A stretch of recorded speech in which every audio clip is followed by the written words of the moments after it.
He corrected her stance once, she corrected his spine the second time.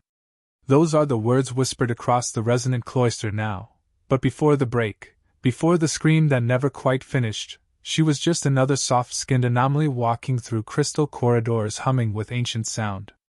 The cloister lived inside the ice crust of Vastral 9, carved ages ago with tuning forks the size of towers.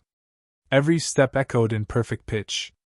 Every heartbeat could be heard by someone who knew how to listen. And Instructor Thale listened better than anyone. He ruled the Hall of Harmonics with a voice that didn't need volume. One rasped syllable from him could turn a training chamber into a collective inhale. Students feared his tone, his precision, his reputation for sculpting discipline out of arrogance. They feared everything, except the human girl with the quiet eyes who moved like she was born inside a different tempo. Her name was Kaelara. Just Kael, to the others who thought shortening it made her easier to dismiss. Humans weren't common here. Too fragile, too quiet, too slow to read resonance currents. She walked alone because every sound she made was dissected by alien cadets who clicked and thrummed in frequencies she wasn't built to answer. Yet she never flinched. Never reacted. She simply listened to the cloister, as though its frozen walls whispered secrets, only she understood. Thale hated that. The first time he corrected her, it was in the central chamber, an amphitheater of hanging crystal rods vibrating with pale blue light. Cadets formed a circle, each practicing harmonic stance, knees bent, hands open, breath tuned to the rhythm of the cloister's pulse. Kael held the posture with absolute stillness, but her center of gravity was lower than Thale preferred, her shoulders relaxed in a way he called casual insolence. "Higher," he said, stepping behind her. His breath fogged in the cold. "You stand as if waiting for sleep." Kael didn't answer. She simply shifted her weight half an inch. Thale's hand snapped onto her shoulder. "Not like that. Like this." He forced her spine straighter, pressing 2 fingers between her shoulder blades. The touch wasn't painful, but the intent behind it was dominance disguised as guidance. Around them, cadets pretended to focus on their forms, but every one of them angled an ear. Kael whispered, "Don't touch me like that again." It was soft. Barely audible. But in the cloister, softness traveled farther than shouts.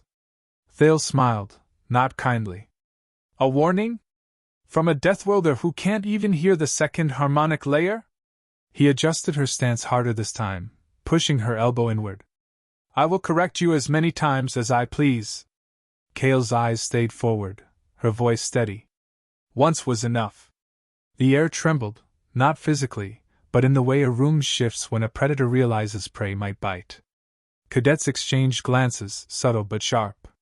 Warnings from humans were jokes. They broke easily, screamed loudly, healed slowly. The last human who trained here shattered her wrist in a resonance pulse and left without finishing the cycle. Thale stepped around Kael and spoke louder, letting the chamber's acoustics amplify him. "For those who don't understand the fundamentals, I will demonstrate." His gaze sliced toward her. "Hold your stance." Kael obeyed. Not because of him, she simply chose to. Thale inhaled deeply. His ribs expanded, vibrating faintly with crimson light. A low hum rose from his chest, tuning with the crystal rods above. Every cadet stiffened as the chamber answered, resonating in concentric waves.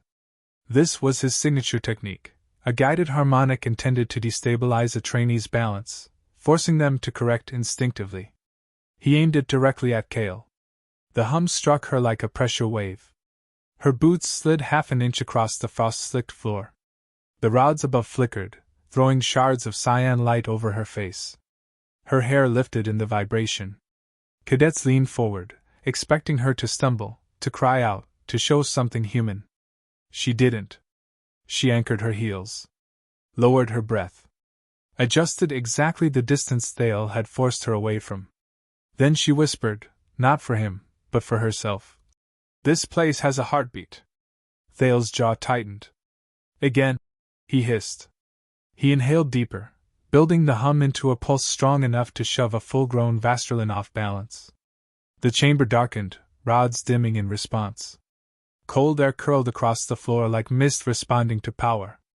The wave struck. Kael moved. Not stepping back, not bracing, not shielding. She simply rolled her weight from heel to toes, letting the pressure slide through her instead of against her. For a moment, her silhouette blurred, not from speed but from perfect timing with the vibration. Cadets gasped. One crystalline student flickered in shock. Thale's hum stuttered. Kael's expression did not change. But her eyes lifted a fraction, meeting his. A silent message: stop now. Thale mistook it for fear. Pathetic, he spat. A stance is nothing without discipline. Again. He approached to correct her physically, reaching toward her lower spine. His fingers brushed fabric. Kael's voice cut through the chamber like a cold blade. Last warning? Thale laughed, short, sharp, foolish. Or what?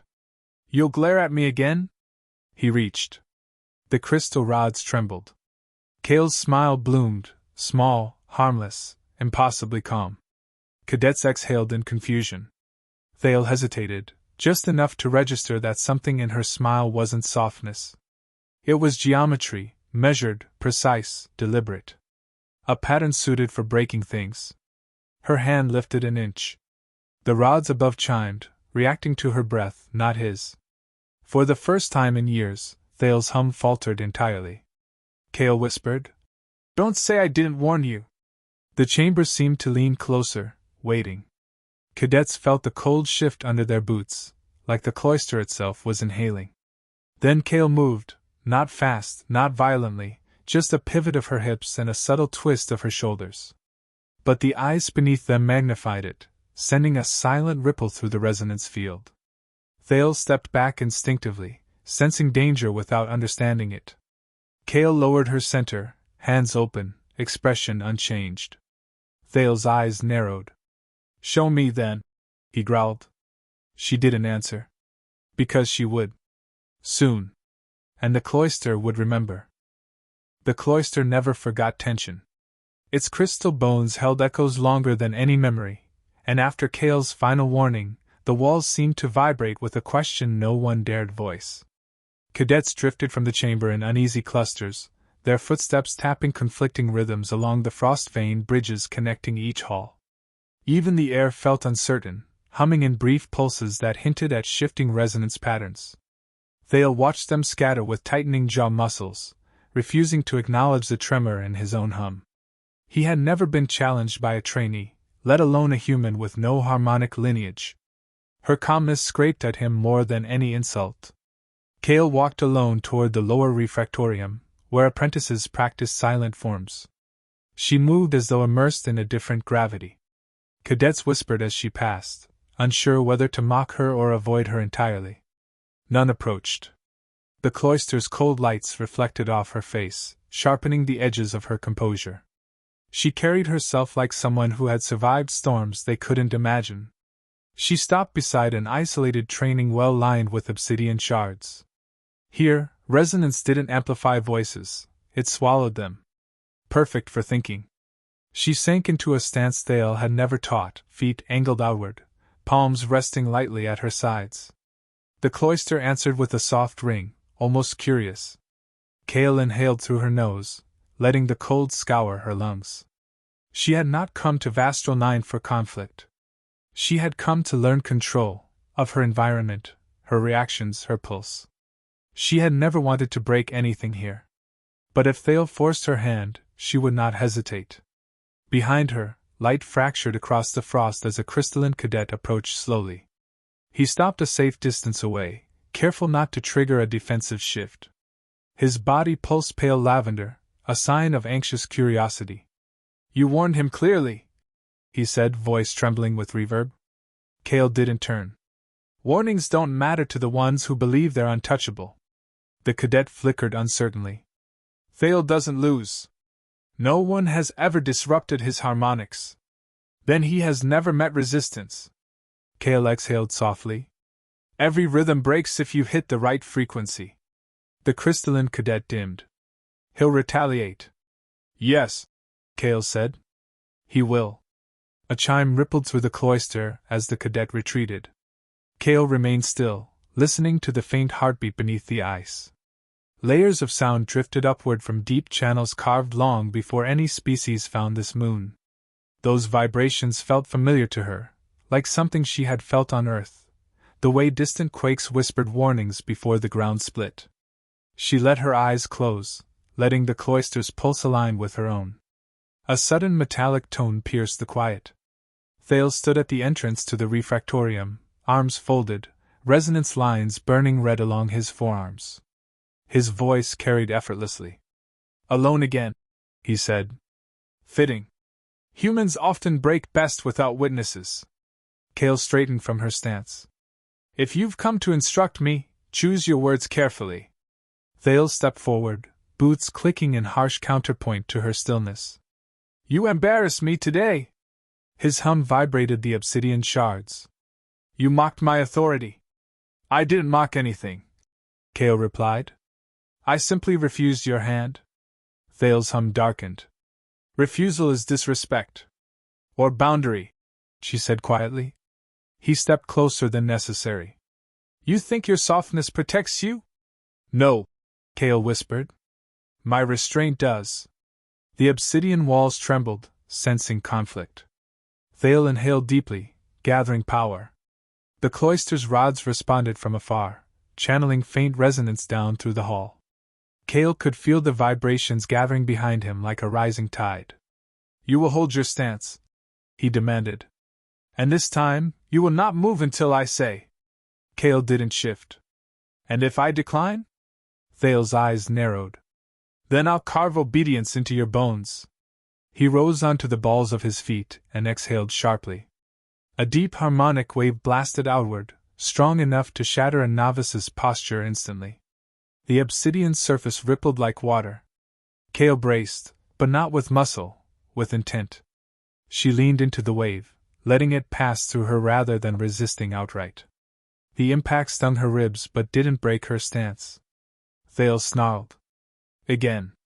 A second wave followed, fiercer, layered with subharmonics designed to target respiratory rhythms. Kael's breath stalled for half a heartbeat, but she steadied it, grounding herself through her heels. Tiny fractures skittered across the obsidian well, but Kael didn't falter. Thale's frustration radiated heat. "You dare survive my cadence?" Kael lifted her chin. "Your cadence is predictable." Thale lunged forward, humming a sharp harmonic meant to pierce equilibrium. His hand shot toward her spine again, intent on forceful correction. Kael smiled. It was small, quiet, and terrifying. Just like before. Thale hesitated, but too late. Kael shifted her weight sideways, catching his wrist with fingers positioned exactly where resonance lines were weakest. She twisted, aligning her movement with the cloister's pulse. A shock of pain shot through Thale's arm. He tried to counter him, but her timing was perfect. The ice beneath them amplified her pivot. A crack echoed, not loud, but sharp enough to silence the hall. Thale collapsed to one knee, breath hitching in disbelief. Kael released him instantly. "You touched me twice," she said softly. "That was your mistake."